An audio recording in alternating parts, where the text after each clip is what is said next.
Good morning, ma'am. Good morning, classmates.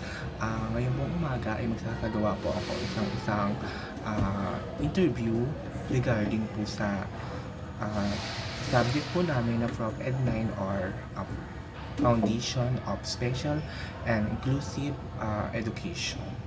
Sa third year college student, ah, na ang major po ay BS Med course. To be honest po, hindi po yun yung first choice ko po sa ang first choice ko po is BID po, Bachelor of Elementary Education. Pero since yun lang po yung may slot, so yun po yung nabigay sa amin na major. But nung tumagal na, syempre po third year na po, parang mas minamahal mo na po and na-embrace mo na po yung ganda ng course na yun and kung ano yung impact nun ng pagiging major ng BS Med sa mga special needs children in the future po. Opo. Pangalawang tanong, who is your inspiration to take your course po? Siyempre po, unang-una yung parents ko. And yun nga po, as I mentioned kanina,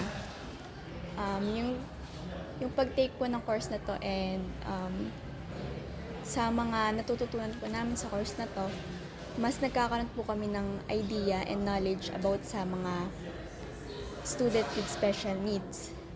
And by that po, na-inspired kami na importante po yung role namin sa mga buhay ng bata na yun. Pangatlong question, what is your understanding about foundation of special and inclusive education? Pagkakaintindi o pagkakaunawa niyo po sa major na kinuha? So, yung pagkakaintindi ko po sa major, major po kasi namin is early child education. So, yung pagkakaintindi ko po dun is kami po yung magsaserve as kumbaga foundation po yung pag-start po ng mga bata sa pagkakaroon po nila ng knowledge. Kumbaga crucial po yung role namin sa mga student po, hindi lang po sa mga may special needs, pero yung mga nasa early childhood po. Apat na tanong, how do you assess the progress of student with special needs in an inclusive in the classroom? Paano niyo po siya panghahawakan yung progress ng isang estudyante na mayroong inclusive, special needs sa inclusive sa classroom? I think po ma-assess yung needs niya ng student with special needs in a way po na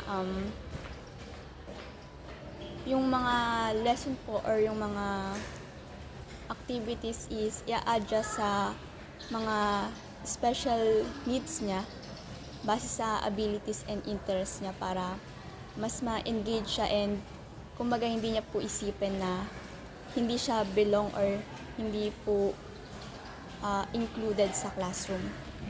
And then pinakahuli po, how do you handle any behavioral or academic difficulties student with special needs may face in the classroom?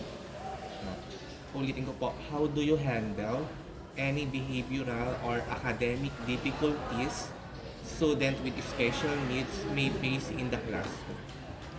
Yun po. So, I think i-handle po yung academic difficulties ng student with special needs in the classroom by ayun nga po by providing yung mga special needs nila and by making them feel na included sila and supported sila dun sa classroom na yun.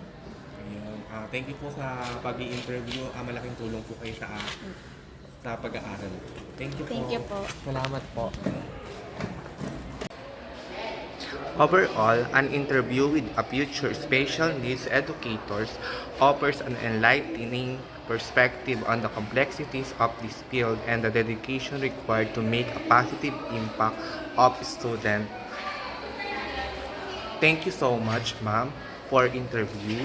Again, I am Oliver Dolor Delinato, student of Bachelor of Physical Education.